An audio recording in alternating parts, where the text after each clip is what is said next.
You can tell a lot about a person by how they treat someone they think has nothing to offer. No one in the glass-walled conference room knew how true those words were about to become. The headquarters of Sterling Dynamics rose 42 stories above downtown Seattle, its steel and glass exterior reflecting the pale morning sun like a monument to ambition itself. Inside, executives hurried through polished corridors carrying tablets, reports, and the weight of an $800 million defense contract hanging over their heads. The atmosphere buzzed with pressure. Every conversation felt shorter. Every smile looked rehearsed. Every minute mattered. Nathan Hale stepped through the revolving doors carrying a worn black toolbox in one hand and a maintenance work order folded neatly in his jacket pocket. At 43, he looked like the kind of man most people forgot the moment he walked past them. His brown work boots showed signs of years of use. His gray maintenance jacket was clean but faded. A few silver strands had begun appearing in his dark hair. There was nothing about him that demanded attention, and that was exactly how he preferred it. The security guard nodded. Nathan nodded back. No speeches, no small talk, just quiet respect. He signed the visitor log and made his way toward the executive floor where a cooling system issue had triggered an emergency service request. The elevator climbed silently. Nathan glanced at a photograph tucked inside his wallet before sliding it away again. A smiling 10-year-old girl with bright blue eyes grinned back at him from the picture. Emma, the reason he woke up every morning. The reason everything else came second. When the elevator doors opened, he stepped into a world very different from his own. Floor-to-ceiling windows overlooked Elliott Bay. Modern artwork lined the walls. Men and women in tailored suits moved with the confidence that came from controlling budgets larger than most towns. Nathan followed the work order toward a secured conference wing. Voices echoed ahead. Sharp voices.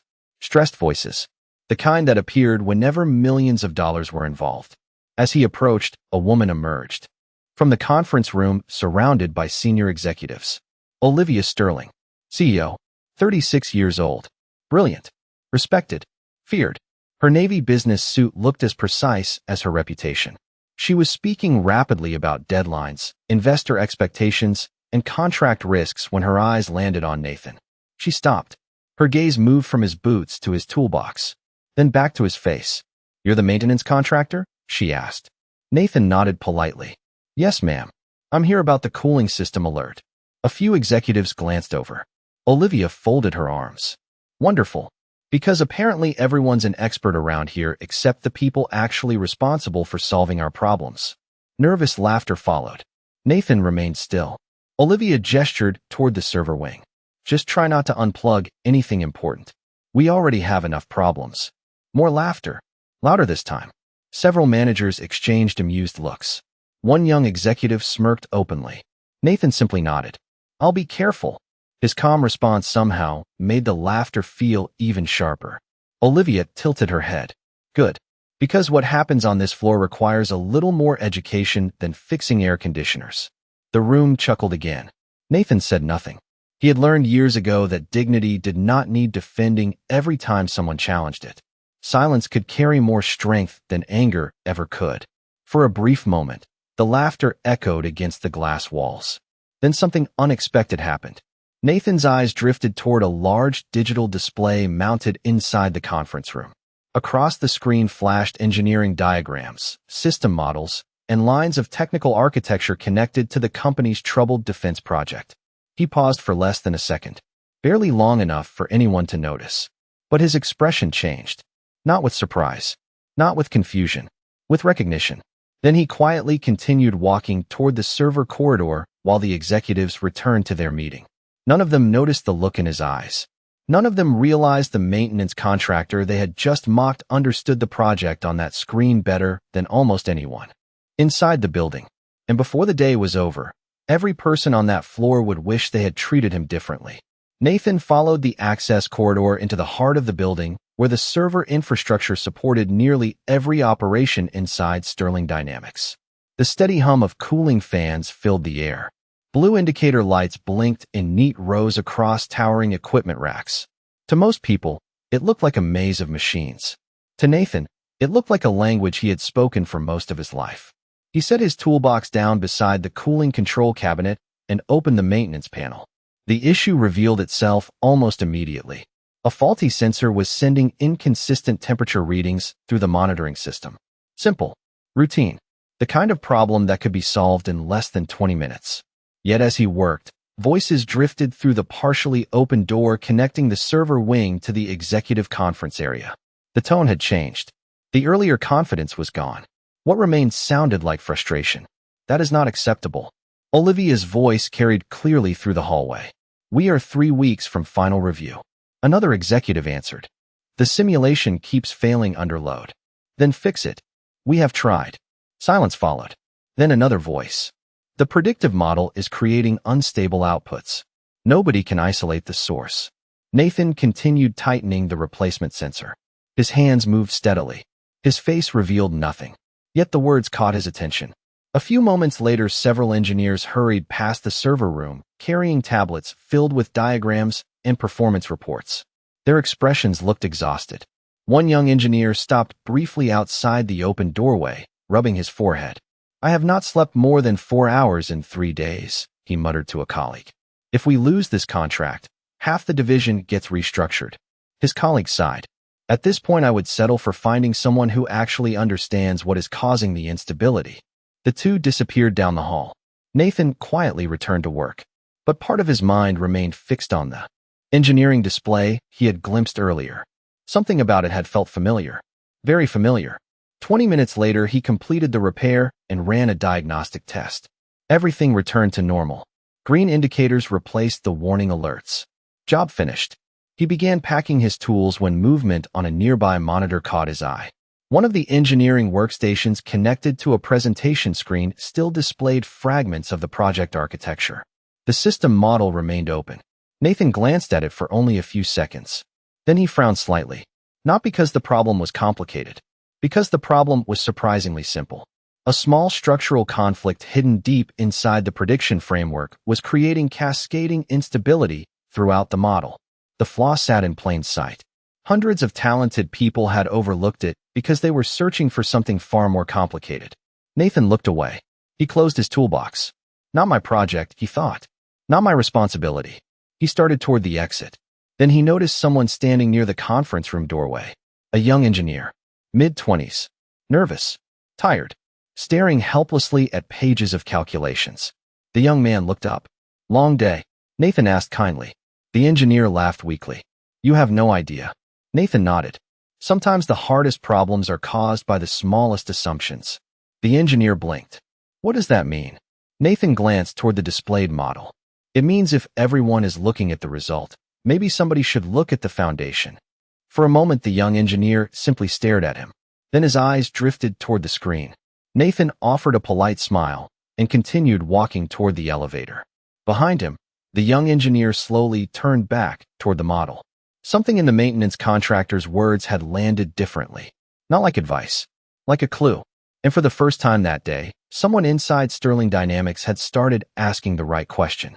The young engineer's name was Caleb Turner, and for the next 20 minutes, he could not stop thinking about the maintenance contractor's words. Sometimes the hardest problems are caused by the smallest assumptions. The sentence echoed in his mind as he returned to the engineering war room. Around him, screens displayed simulation failures, performance metrics, and endless streams of data. Senior engineers debated theories. Analysts reviewed reports. Nobody seemed any closer to a solution than they had been that morning. Caleb slowly sat down and opened the system architecture model. Instead of focusing on the latest failures, he followed Nathan's advice. He started at the foundation. One assumption, then another, then another. 10 minutes passed, then 15. Suddenly his eyes widened. He leaned closer to the screen. A tiny configuration layer buried beneath several generations of updates contained a predictive weighting conflict that should have been corrected months earlier. The error was small, almost invisible, but every new optimization had amplified its effects. Caleb felt his pulse quicken. He immediately ran a test simulation. The results improved. Not completely, but enough to prove he was finally looking in the right place. He stood up so quickly his chair rolled backward. I found something. Several heads turned. A senior engineer frowned. What is it? Caleb projected the data onto the main display. The room grew quiet as he explained the conflict. One engineer adjusted his glasses. Another leaned forward. How did we miss that? Someone asked. Caleb hesitated. Actually, I was pointed toward it. By who? Caleb glanced toward the door. The maintenance contractor. Silence. Then a few skeptical laughs. The maintenance contractor found the source of the problem? One manager asked. Not exactly, Caleb replied. He just suggested we look at the foundation. More silence followed. Nobody seemed sure how to respond. Before anyone could continue, the conference room doors opened. Olivia Sterling entered alongside several executives. Her expression immediately told everyone the situation had become worse. The client moved the review meeting forward, she announced. We now have 48 hours. A collective sigh spread through the room. Olivia noticed the updated simulation on the screen. What changed? Caleb explained his discovery. As he spoke, Olivia's eyes narrowed. For the first time all day, a trace of hope appeared on her face. Can it solve the instability? She asked. It is part of the problem, Caleb answered honestly. But there is still something deeper causing performance degradation. Olivia looked around the room. Then keep digging. She turned toward the hallway and stopped.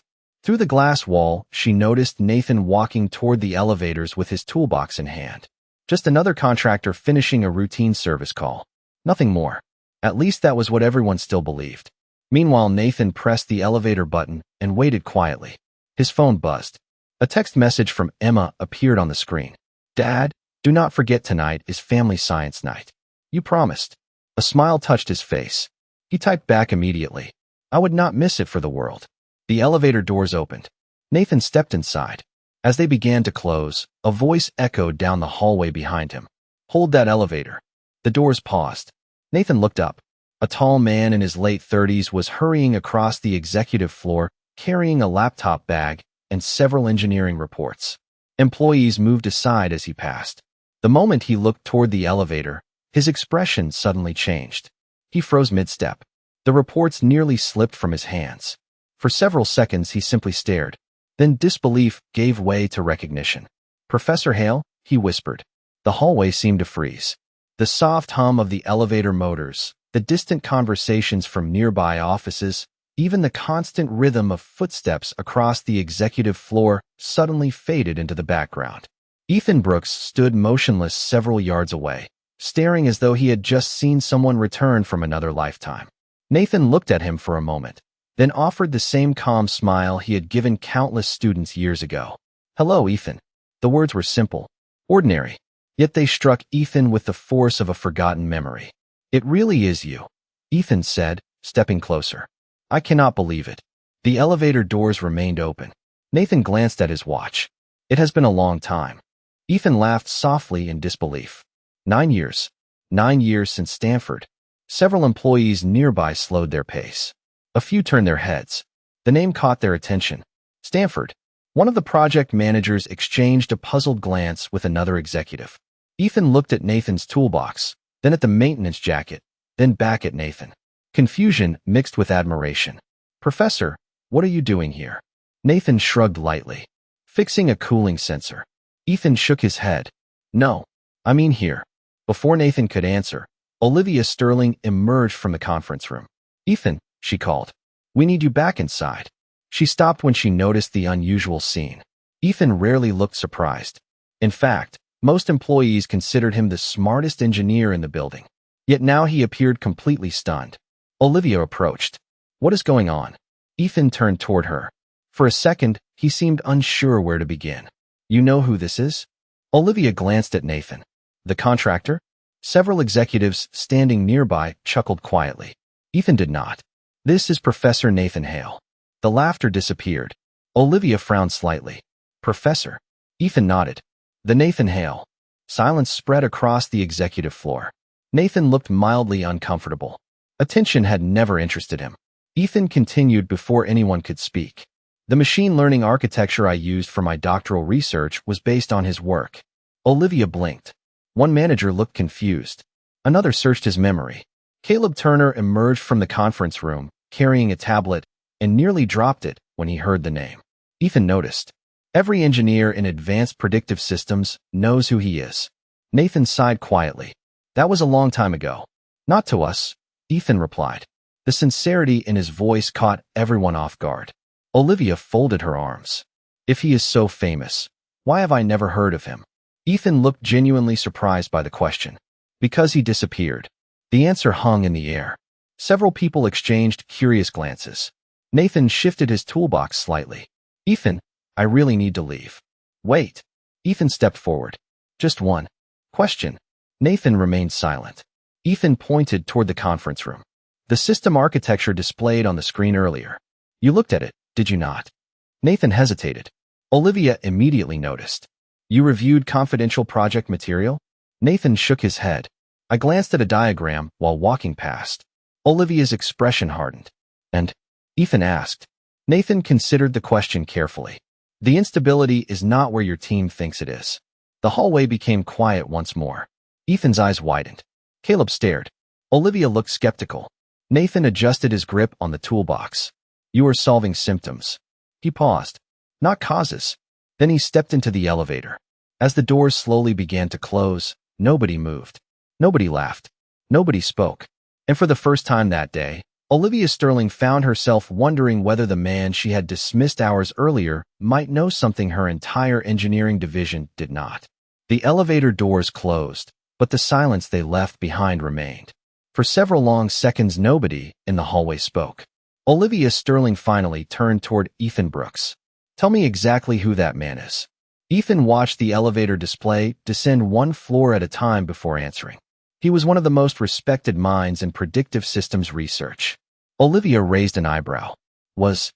Ethan nodded. About 10 years ago, his papers were required reading in graduate programs all over the country. Some of the frameworks we still use today started with his research. Caleb looked stunned. You mean the Nathan Hale? Ethan glanced at him. Yes, the Nathan Hale. Several executives exchanged uncertain looks. One manager pulled out his phone and began searching. Within moments, his expression changed. Wait. He looked up. This cannot be right. Olivia took the phone. Academic awards. Published research. Conference keynote speeches. University appointments. Citations numbering in the tens of thousands. The photograph was younger, but unmistakably the same man who had stood in front of her carrying a toolbox. Olivia frowned. If he is so accomplished, why is he doing maintenance work? Ethan answered quietly. I do not know. The conference room felt different now. The earlier confidence had vanished. Curiosity had replaced it. Respect was beginning to replace skepticism. Yet Olivia remained unconvinced. She handed the phone back. Academic credentials do not solve engineering failures. Ethan met her gaze. No, but neither has anyone else in this room. That answer landed harder than anyone expected. Olivia folded her arms. You believe him? I trust his judgment. Based on a conversation nearly a decade ago? Ethan shook his head. Based on everything he taught me. Before Olivia could respond, Caleb suddenly looked at his monitor. Wait. His fingers moved quickly across the keyboard. Look at this. The simulation results updated on the main screen. Engineers gathered around. Numbers shifted. Performance improved. Not dramatically, but enough to prove the correction was working. The room became very quiet. The foundation issue was real, Caleb said. He was right. Olivia stared at the display. The improvement was undeniable. Yet the larger instability remained unresolved. The contract was still in danger. 48 hours remained. And somehow the one person who seemed capable of seeing what others missed had just walked away. Ethan closed his laptop. I need to talk to him. Olivia looked up. Why? Because I think he already knows what is wrong. That is a very large assumption. Ethan gave a faint smile. Professor Hale never guessed. He observed. Across Seattle, Nathan drove through late afternoon traffic in an aging pickup truck whose dashboard showed nearly 200,000 miles. The city skyline reflected golden sunlight as he crossed the bridge toward home. His phone rang through the vehicle speakers. Dad. Emma's cheerful voice filled the cab. Nathan smiled immediately. Hey, kiddo. You remembered science night, right? Of course. Good, she said. Because I told everyone my dad would be there. Nathan glanced at the road ahead. For a moment, the worries of Sterling Dynamics felt 1,000 miles away. Then I would better not disappoint you. Emma laughed. You never do. Nathan's smile softened. Some people spent their lives chasing recognition. Others spent their lives protecting what mattered most. As the sun dipped lower over the Seattle skyline, Nathan believed his day was finished. He had no idea that Ethan Brooks was already trying to find him. And he certainly had no idea that before the night was over, Sterling Dynamics would face a crisis so severe that the entire company would have only one person left to call. By 7 o'clock that evening, the auditorium at Evergreen Elementary buzzed with the cheerful energy of families gathering for science night. Folding tables displayed homemade volcanoes, solar system models, and carefully painted posters created by children who believed every discovery could change the world. Nathan sat in the second row, applauding as Emma proudly explained her renewable energy project to a panel of teachers. The fluorescent lights overhead cast a warm glow across the room, and for the first time all day, he felt completely at peace. There were no deadlines here, no executives, no billion-dollar contracts, just parents, children, and simple moments that mattered. Emma stepped down from the presentation area carrying her display board and rushed toward him. "How did I do?" she asked. Nathan smiled. "You look like the smartest person in the building." Emma grinned. "You always say that." "Because it is usually true." She laughed and wrapped her arms around him. Across the room, several parents watched the exchange and smiled. Nathan never noticed. He was focused entirely on his daughter. The evening continued with classroom exhibits, student demonstrations, and conversations about future dreams. Some children wanted to become astronauts. Others wanted to build robots. Emma wanted both. Nathan listened patiently to every idea she shared. Meanwhile, 30 miles away, the atmosphere inside Sterling Dynamics had changed dramatically. Engineers crowded around monitors. New diagnostic reports streamed across screens. The partial correction Caleb discovered earlier had improved stability, but only briefly. Then the system began failing again. This time the performance degradation accelerated. Ethan Brooks stared at the latest simulation results. "Run it again." "We already did," an engineer replied. 3 times. Ethan frowned. The numbers were undeniable. Something deeper remained hidden inside the architecture. Something nobody could find. Olivia stood near the conference table reviewing client correspondence.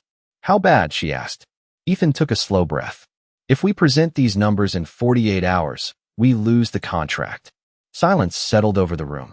Nobody argued. Nobody offered false optimism. They all knew what was at stake. Finally, Caleb spoke. "Professor Hale knew." Several heads turned. Ethan nodded slowly. "I think he did." Olivia looked toward the dark windows overlooking Seattle. For the first time all day, she remembered every word she had said to Nathan. The jokes, the assumptions, the dismissive comments. None of them felt particularly impressive now. Ethan closed his laptop. "I am going to find him." "At 8 o'clock at night?" Olivia asked. "If necessary." Ethan stood. "Because right now the most qualified person in this city is not sitting in this room." Back at the school auditorium, the event was winding down. Families gathered their projects and headed toward the parking lot beneath the cool evening sky.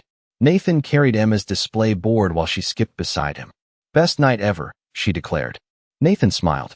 "I am glad." Then his phone began ringing. An unfamiliar number appeared on the screen. Nathan almost ignored it. Almost. Something made him answer. "Hello." For a moment, there was only silence. Then Ethan's voice came through the speaker. "Professor, I am sorry to bother you."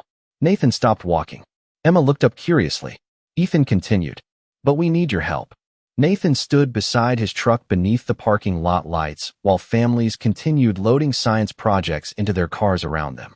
Emma watched him curiously as he listened to Ethan's voice on the phone. "I thought you solved your own problems these days," Nathan said gently. Ethan gave a nervous laugh. "Usually we do." A pause followed. "This time we cannot."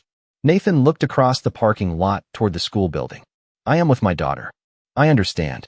Ethan's voice softened. "And honestly, that is one of the reasons I called. Because everything you taught us about leadership turned out to be true." Nathan remained silent. Ethan continued. "You always said that intelligence matters less than character. That knowledge without humility eventually creates blind spots." Nathan smiled faintly. "Sounds like something I would say." "It is exactly something you would say." For a moment, neither man spoke. Then Ethan took a breath. "Professor, we have 48 hours before a contract review. Nobody can find the root cause. The team is exhausted.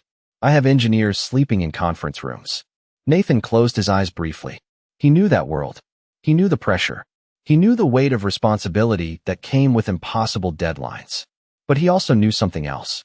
There had been a time when he missed birthdays, missed school events, missed ordinary moments because work always seemed urgent. Then life had changed. Everything had changed. "Dad," Emma asked quietly. Nathan lowered the phone. "Just a work call." She nodded patiently. Nathan brought the phone back to his ear. "Ethan, there was a reason I walked away." "I know. Do you?" Ethan hesitated. "Not completely." Nathan glanced toward the stars beginning to appear above the Seattle skyline. "The year Emma was born, I was traveling more than I was home. Conferences, research projects, corporate consulting. Every opportunity seemed important." His voice remained calm. "Then my wife got sick." Ethan said nothing. "For a while I convinced myself I could balance everything. Family, work, recognition, all of it." Nathan smiled sadly. Life does not always negotiate. The sounds of the parking lot seemed to fade. Emma quietly slipped her hand into his free hand. Nathan squeezed it gently. "After she passed away, I looked around and realized my daughter needed a father more than the world needed another expert." Ethan swallowed hard. "Professor, so I made a choice." Nathan looked down at Emma. "And I have never regretted it." For several seconds, there was only silence between them. Then Ethan spoke again. "You taught hundreds of students." Another pause. "But I think what you are doing now might be your greatest achievement." Nathan laughed softly. "Careful. You are starting to sound sentimental." "Maybe." Ethan's voice grew more serious. "But none of that changes the fact that you already know what is wrong with our system." Nathan did not answer immediately, because the truth was he did know. The architecture, the symptoms, the pattern of failures. The pieces had already connected in his mind hours ago. Finally, he sighed. "Send me the latest reports." Relief flooded Ethan's voice. "You will look at them?" Nathan glanced at Emma. She smiled. "Go help them, Dad." Nathan's eyes softened. "All right," he said. "I will take a look." 30 miles away, inside Sterling Dynamics, Ethan lowered the phone and smiled for the first time all day. Because the smartest person he had ever known had finally agreed to listen. What nobody inside the company realized yet was that the real secret was still waiting to be discovered. The reports arrived just after 9 o'clock. Nathan sat at the small kitchen table while Emma worked on homework nearby. A lamp cast a warm circle of light across stacks of papers, half-finished math worksheets, and a chipped coffee mug that had survived more years than he could remember. Outside, rain tapped softly against the windows. Inside, the house felt peaceful. Nathan opened the files Ethan had sent and began reading. Page after page, diagram after diagram, performance logs, architecture maps, simulation failures. His eyes moved steadily across the information. Emma looked up from her homework. "Is it hard?" Nathan smiled. "Not really." "Then why do they need help?" He leaned back slightly. "Because sometimes when people work very hard on one problem, they stop seeing the obvious things." Emma considered that. "Like when I spent an hour looking for my glasses and they were on my head." Nathan laughed softly. "Exactly like that." 20 minutes later, his expression changed. The pieces finally locked together. Not the symptom, not the secondary conflict. The actual source. Nathan slowly removed his reading glasses and stared at the final diagram. For a long moment, he said nothing. Then he quietly shook his head. Across Seattle, engineers remained gathered inside Sterling Dynamics. Empty coffee cups covered conference tables. Jackets hung over chairs. The atmosphere felt less like a corporate office and more like a ship trying to navigate through a storm. Ethan's phone suddenly rang. He answered immediately. "Professor, I found it." Every conversation in the room stopped. Ethan stood. "What is it?" Nathan's voice remained calm. "Your team keeps searching inside the prediction layer. Because that is where the failures appear." "Yes," Nathan replied. "That is where they appear, not where they begin." Ethan grabbed a notebook. "Go on." Nathan looked again at the diagrams. "Your entire architecture is built on a legacy adaptive framework that was modified repeatedly over the years." "Correct." The modifications created competing optimization priorities. Every new update tried solving a different objective. Ethan's eyes widened slightly. "Which means the system is not malfunctioning." Nathan paused. "It is following conflicting instructions." Silence spread through the room. Engineers exchanged stunned looks. Nathan continued. "You are treating a design contradiction as a software failure." Ethan slowly lowered his notebook. Because suddenly he understood. The explanation was elegant. Simple. Obvious. The kind of answer that only appeared after someone illuminated the right path. Olivia stepped closer. Can it be fixed? Ethan placed the phone on speaker. Nathan answered calmly. Yes. Relief washed across the room. Then Nathan added, but there is something else you should know. The room became quiet again. What? Olivia asked. Nathan looked at the architecture diagram one final time. The reason I recognized the problem so quickly is because I know that framework better than anyone. Ethan frowned. How? A soft sigh came through the speaker. Because 20 years ago, I designed the original version. Nobody spoke. Nobody moved. The silence felt almost physical. Olivia stared at the phone. Caleb stared at the monitor. Several engineers simply blinked in disbelief. Nathan's voice remained steady.